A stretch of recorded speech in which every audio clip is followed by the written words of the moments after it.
Now see, here's what I used. Here's the screw. It's a wood screw, coarse threads.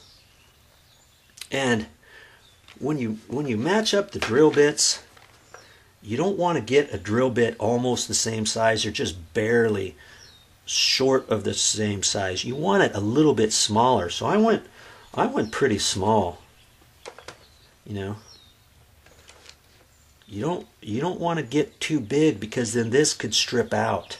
You know, especially after you drill the hole, and if you have to angle it a little bit, that's going to make the first couple holes just a little bit big, right? And I wanted to make sure it sunk in there nice and tight. And I'm going through sheet metal, and it wasn't, you know, it was a little tough getting these in. And if you get a smaller drill bit and you put that through there, if you're having a hard time getting the screw in there, you could always then take the drill bit out and do the next size up. Now look at this. Yeah,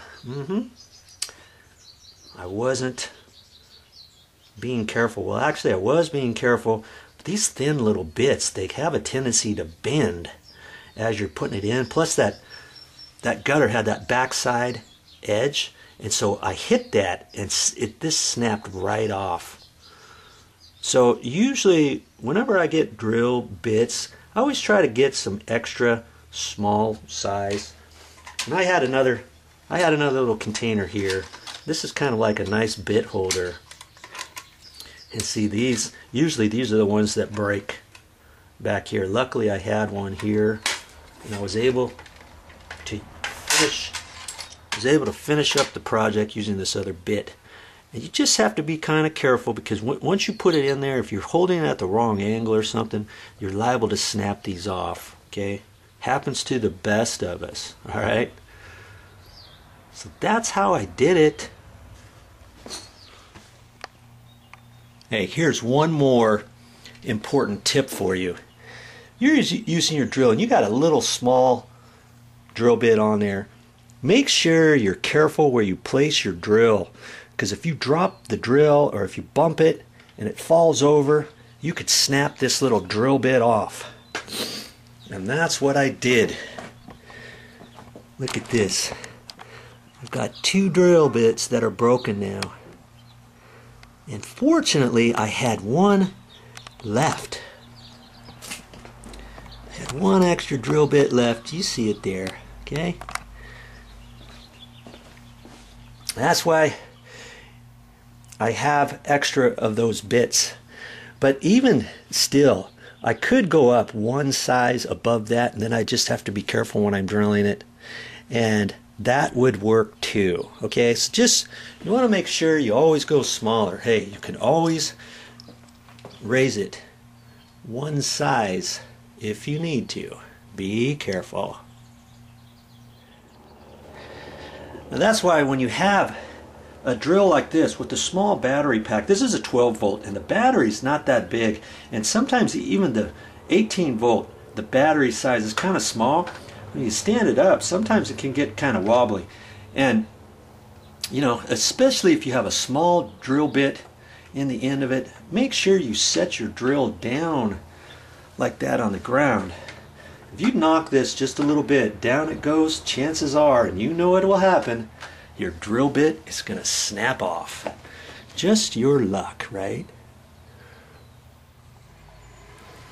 Now see, these are the standard deck screws I use. These are 1 5/8. You can get 1 1/4 if you want, 1 1/2, or anything like that. And I told you I'm using coarse threads. Well, I'm using coarse threads because that's all I have. Now for sheet metal you could use fine threads, but I don't want you going to the store to buy a whole big old package or a whole box. You don't need to buy a whole box like this or anything. You know, that'll set you back $6, $7. You can, if you only need a few screws, go to the separate portion in the hardware store, see what type of screws you can get if you don't have any at home, and just buy a small pack or something, okay? Now, do you have to use gold? These are gold. This is for exterior use. You can use the silver ones if you can find a package like that. Or, you know, you probably don't want the prime coated ones, and never use the black ones for exterior conditions. Okay, those are sheetrock screws for interior. So just check on the packages, make up your mind, make a decision, and go for it. Here's one last tip for you. I did those brackets over there, and I hit this last bracket here. I was up against the wall, you know, and it wasn't moving very much, but I got up here just to double check it, and this was wedged over a little bit, and so once I moved it, this was chattering just a little, you know. Chances are it probably wouldn't do anything, but because I knew this gutter section right here was a problem area, might as well do this one too. And I've already drilled the hole there and stuff, get ready to put the screw in. And see, this is the screw I'm going to use, and that way I won't ever have to worry, because the last thing I want to do is say I've got it fixed in 6 months from now, have it start shaking again, have someone say, oh yeah, he really did a good job, he told me it was fixed, I paid him for that, and now it's chattering again. So because there's another bracket here, and there was actually one way down there, I did 3 more that way. There's one down there by a downspout. See that downspout? Right above that there's one, and I better check that one too since I'm here. Alright? Whenever you do a good job and you think it's a good job, check it out. Do the best of your ability. It's always a good idea. Hey, just so you didn't think I was a wimp, you know, here I am outside working, trying to make a video for you. And there you go. It's 100 degrees out here in the shade. That's right up against the fence, and that's in the shade right now, I hope you know. And I've been slaving away fixing that gutter, and that sun is beating right down on me. It was probably 105 out there. Okay?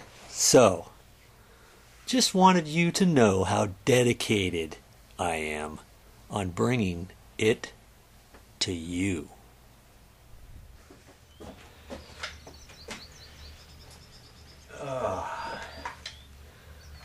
Well, that's all I have for this time. But I'll be back with more videos.